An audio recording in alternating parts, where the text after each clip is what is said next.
Hello, guys and gals, me, Mutahar, and you know what, man, sometimes I need to be on my meds, okay, because I'm a little unhinged, but I have a reason to be unhinged, ladies and gentlemen.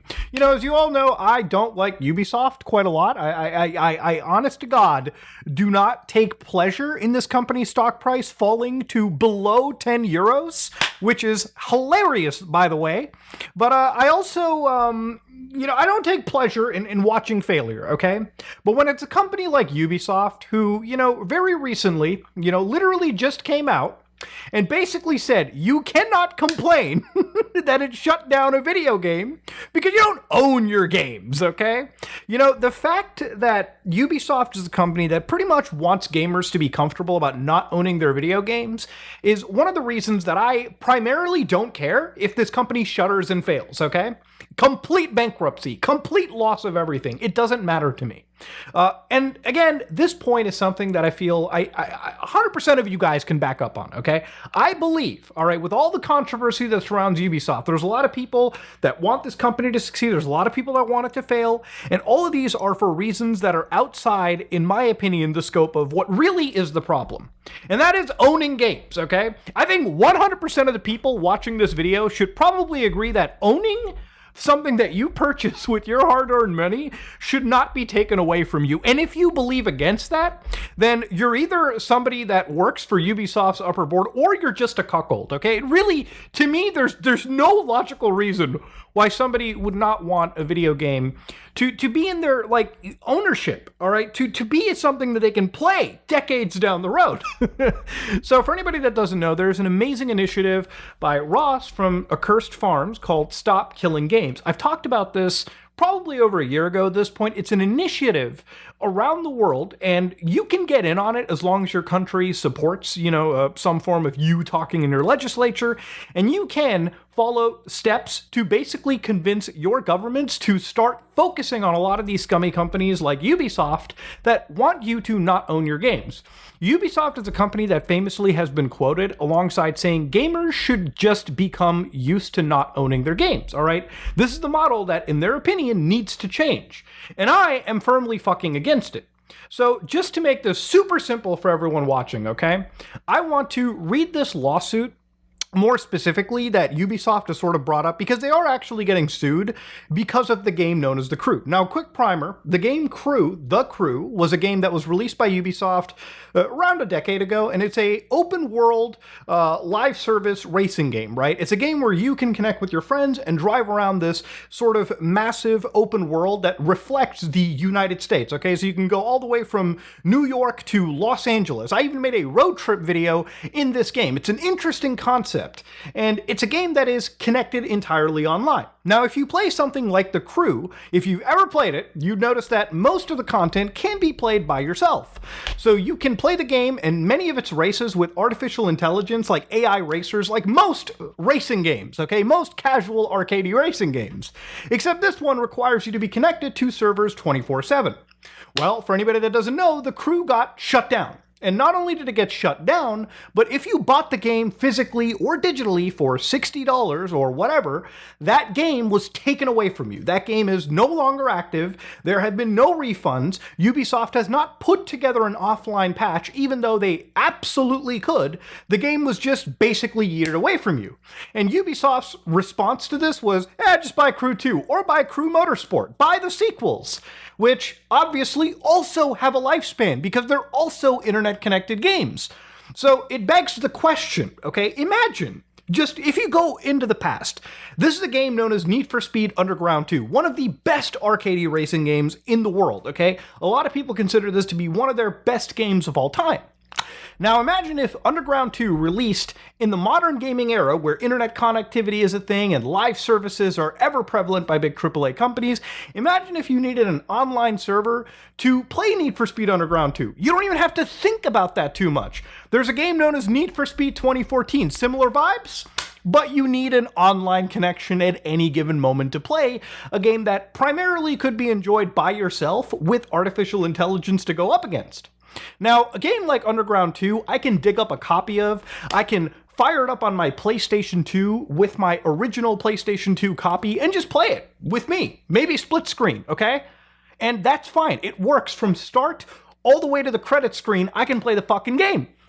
Now imagine if it's the modern era and it was tied to a server, and imagine those servers being gone and EA didn't decide to give any fucking patch whatsoever. Well, that's a game lost to time. That's effectively the best comparison that I can provide right now. And if you're not picking up what I'm putting down, then I don't think you ever really will. So let's read this lawsuit and kind of look at what the lawyers for Ubisoft have sort of been saying about your ownership for a game that you bought with your hard-earned money. So when one of the sections here, plaintiffs failed to adequately allege that they would not have made their purchases but for the alleged representation or omission, okay? So down over here, one of the things that got brought up was after making their purchases, all right, so Ubisoft's kind of working on a pretty massive technicality. So plaintiffs also have not plausibly alleged injury as required to establish standing, because the access they received to the crew is entirely consistent with what Ubisoft marketed to them, specifically with the representation on the packaging and in Ubisoft's terms of services. So you know that big TOS that you agree to with every game, the big like 30-pager? Inside there, obviously, a lot of games say that they can terminate online connectivity at any given moment, right? Unfortunately, with live service games, right, if you agree to what's in the TOS or the terms of use, obviously you might have withheld your actual case. But I would say that a game like The Crew, like I said, a lot of the content in the game could have been done offline. Ubisoft could have provided an offline patch and let people play this game offline without any online connectivity, and it honestly, I don't think would have cost them that much money, okay? Ubisoft is still a very rich company. They could have easily kept this game preserved, okay, with an offline patch, all right? And nobody would really have a complaint, in my opinion. But instead, they took this game away, and now they're backing on their actual, like, they're basically, like, relying on their legalese to get them through this case.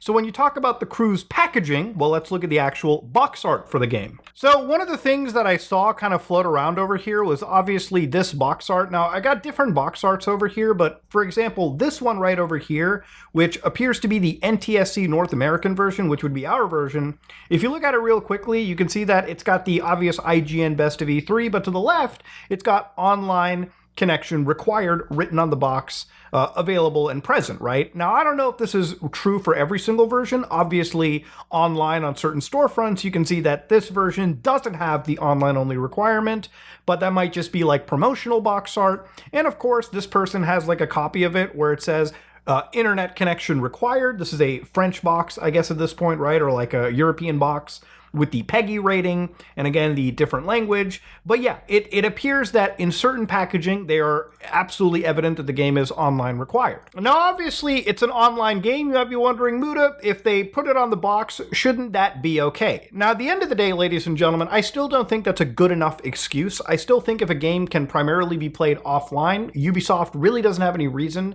to, again, not give an offline patch and keep the game somewhat preserved, okay? So they're basically relying on the legalese.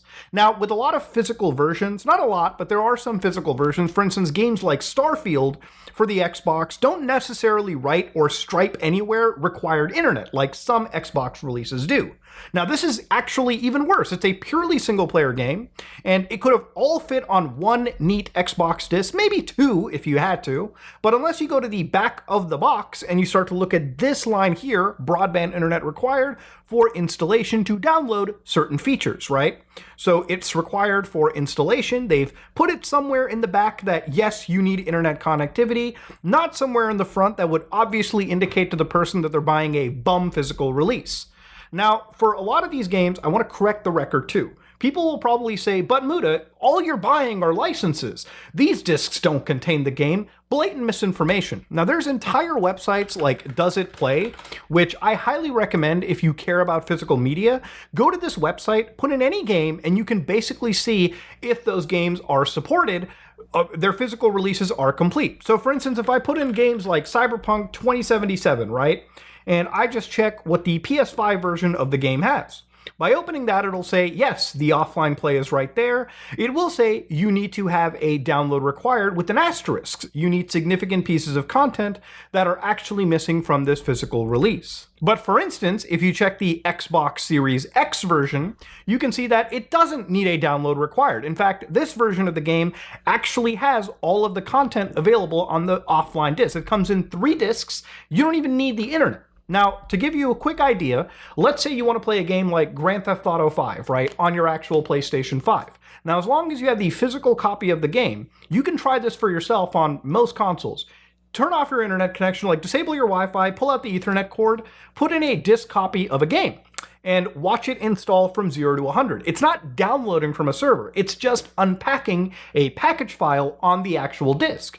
Once that package file is installed to your drive, you can then use the disk, and you have to use it as a license key to launch that package. Otherwise, you could just take one copy of, like, I don't know, Grand Theft Auto and share it between like 20 friends, and you can imagine how that would be pretty unwanted for most game publishers, right? Or just really anyone.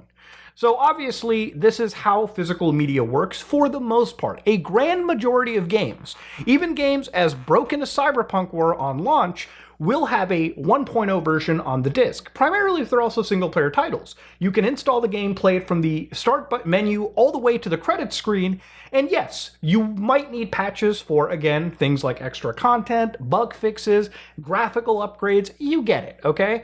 Obviously, you probably don't want to play a 1.0 version if you don't have to. But the fact that you can shows that you can preserve these games for the long run. And we as gamers should be fighting for that, okay? It's one of the reasons why I have such a bug up my ass about this. So as long as you have offline physical media, the thing about it is it can be preserved, you can share it, you can basically make sure that you have games long after they may possibly get taken off on online storefronts. There are Ubisoft games like Driver San Francisco that are fucking unavailable. Games like Splinter Cell Pandora Tomorrow that are unavailable because Ubisoft doesn't sell them, whether it be for licensing reasons or they don't want to upkeep and like update this game and make sure that it works on modern hardware. Well, if you have the original physical release, you can run it on computers with fan patches. Or, better yet, if you have older systems like PlayStation 2s, you can just copy that onto your computer, you can back it up, and you can run it through an emulator. Games like Bloodborne are preserved because the physical media is there with the entire game intact. There are even re-releases of games with DLCs and patches printed onto it so you can keep records of them preserved and run them through emulators or even on original hardware. I even dig up old PlayStation 2s sometimes and Xbox just to play older games on native hardware. It's a fun thing to do. But yes, the reason why I have a bug up my ass about this is because gaming back in the day, if you played a game like Chrono Trigger, if you played a game like Grand Theft Auto 3, if you played a game like Metal Gear Solid 2 on the original PlayStation 2, before the advent of modern gaming where patches and live services and internet requirements started to become like normalized, you could basically buy your entire single player games. Even big multiplayer titles often had like offline variants like Phantasy Star Online, where you could just put in your physical disc, play it offline, and enjoy the game for what it was at the time, for back then and for now. Like, that is the kind of shit that I like to be promoting. A lot of the legalese that Ubisoft has kind of brought up in its case is they've basically mentioned that you don't own the game. You own a license to play the game. And the legalese they're using here is they're basically trying to conflate it by saying, you don't basically own a version of our game. You don't own the source code. Well, no shit, dumbass. If I buy a Blu-ray fucking movie from the store, I obviously know that Universal or whatever the fuck company made the movie owns the rights to that movie. I know that I have one license to watch the movie, okay? I have the actual movie on the fucking physical media.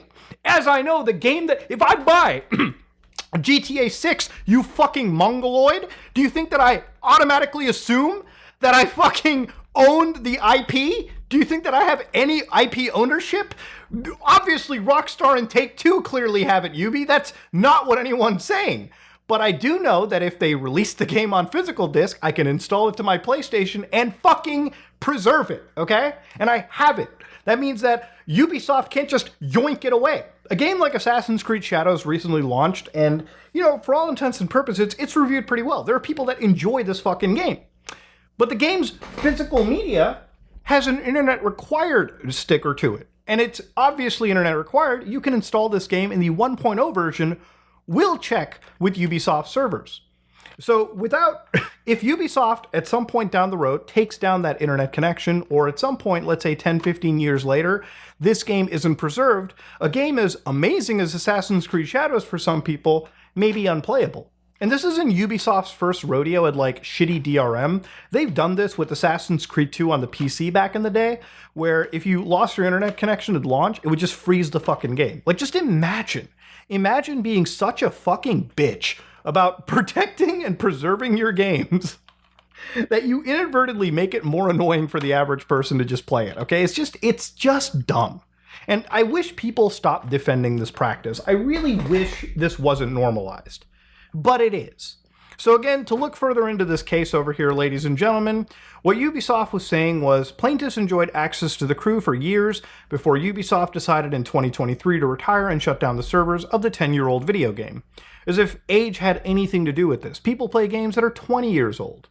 I recently played through San Andreas on the original PS2. That game is far older than the crew, far better, and it's far more preserved. Plaintiffs received the benefits of their bargain and cannot complain now that they were deceived simply because Ubisoft did not then create an offline version of a discontinued video game. So again, going down over here, the plaintiffs were allegedly harmed by a video game's practice of inducing players to purchase loot boxes, which plaintiffs alleged amount to illegal gambling games, which I could argue absolutely they could be illegal gambling games. I mean, we've seen how far some AAA companies have went with loot boxes and chance games. That, yeah, I would actually say that most games with these features almost feel like fucking casinos that are unregulated too, but that's a whole different topic. So basically, out of this lawsuit, the one thing you have to really understand is Ubisoft is digging their heels in the fucking sand and effectively are saying, yeah, no, you weren't deceived, and you should also get used to owning your video games, okay? They shut down the servers. They really don't have a reason to give you an offline version of the game. Even though, after so many signatures regarding the EU consumer rights organizations, 350,000 signatures basically got Ubisoft to reconsider, again, that maybe the Crew 2 and the Motorsport should have an offline version for long-term access. So if you could do this for two of the current games, why the fuck can't you do this for the Crew 1? Like, is it really that difficult to, like, just placate and, again, like, keep a video game that plenty of gamers have actually enjoyed, sunk their teeth into, and want to play at some point down the road? Like, I may not have been the biggest Crew fan, but I'm sure somebody watching this video is. And for that person, it's actually fucking unfair. I would say downright disgusting that that person doesn't get to keep this game in some memory down the road. I mean, even if you just let people have access to the game and maybe facilitated some level of private servers, that would be a million times better than just, again, basically reiterating to the audience that you don't really own your games, which is complete bullshit. And again, for a company like Ubisoft to constantly dig their heels in like this is disgusting, and it makes me not want to ever buy their games in the future. You know, I'm not going to sit here and say, oh, sail the fucking seven seas or do something like that. I just think that in the future for gamers, buying from Ubisoft is just not a good thing to do. Look, AAA gaming is kind of cooked, okay? There's a lot of shitty companies that are currently abusing the fuck out of the actual gaming practice that we know and love. But there's a lot of indie stuff like Schedule 1 that I've been playing that is just an amazing, addictive time. There's also really good AAA companies out there. Like, I know that I shit on Rockstar a fair bit, but I don't doubt that GTA 6 will absolutely buttfuck anything Ubisoft has made in the last 10 years. Maybe even more than that, okay? Just out of, again, sheer quality that they've put out there. There are companies like Square Enix, which recently also kind of dabbled into the Switch's game card nonsense for, I think, Bravely Default. But with games like Final Fantasy VII Rebirth, you've got an earnest attempt at releasing an entire game completed on disc for people to own forever. Why can't Ubisoft just be the good guy? Why is it so fucking, like, common for this company to keep shooting itself in the foot? I feel like if Ubisoft at least gave gamers some win here, like, this would honestly cost them literally nothing to just keep the Crew 1 alive, you know, take the fucking L and give people access to their video games. I mean, at the end of the day, that's all people want. We don't want Ubisoft to give us even the money back. Just give us access to the game that people paid for. And stop getting in everyone's face and telling them that they just don't own their games. We get it. We buy game licenses every time we purchase a disc. I know that I don't buy your IP. That would be fucking brain dead for me to think so. But I would imagine purchasing licensed access to a game, at least on physical media, at some point down the road. I wish companies were more receptive and they gave us access. I may not have liked that game Concord. I absolutely thought it was a dog shit game, but it would have been way better for that game to at least be available with private servers or maybe LAN access. People could just hamachi tungle together just to play that game. At least it would be preserved for the 7 people that fucking enjoyed that dog shit. But this is insanity. And honestly, I hope Ubisoft not only loses this case, but given the fact that this company is so fucking horny and against game ownership, like unreasonably so, I really don't want Ubisoft to fucking survive. Honest to God, I do not want this company to survive and thrive. If this is the way they act towards gaming as a medium, it's just disgusting. There's a lot of games back in the day that came out and we all love to play. I can list tons of them right now. Well, games that are older than some of you watching this video. Imagine if this practice was normalized back in the 90s, the 2000s. A lot of those older games that we knew, grew up, and loved, imagine if they were inaccessible. In 10, 15 years from now, a lot of these live service games that some of you young kids are growing up with that you know and love and you want to see forever and you want to one day play again, they may never be available. And it's because right now it's being normalized to release games as a dog shit service and then yoink that service away from us with no actual access later on. If this is the future of gaming, I really don't care about AAA stuff going forward. There's plenty of indie stuff nowadays. In fact, there's so much stuff in my gaming backlog that I literally couldn't even finish it in a normal human lifespan. So yeah, if this is the future of gaming, fuck it. If this is what Ubisoft wants as the future, which clearly they do, fuck them. And honestly, for any gamer that defends this, ultimately fuck you. Like, you're part of the problem. If you don't fight for this, then you're just a tourist in this industry. You're somebody that doesn't care, okay? You're just a fucking mouth-breathing consumer. That's all you are. You're not somebody who actually cares about gaming. You're not somebody who actually cares about consumer rights. You just literally exist to eat the slop that comes out of these companies' wretched, mossy assholes. And that's it, okay? That's all I really have to say. There's not much more anyone can say on this. If you like what you saw, please like, comment, and subscribe. Dislike it if you dislike it. I am out.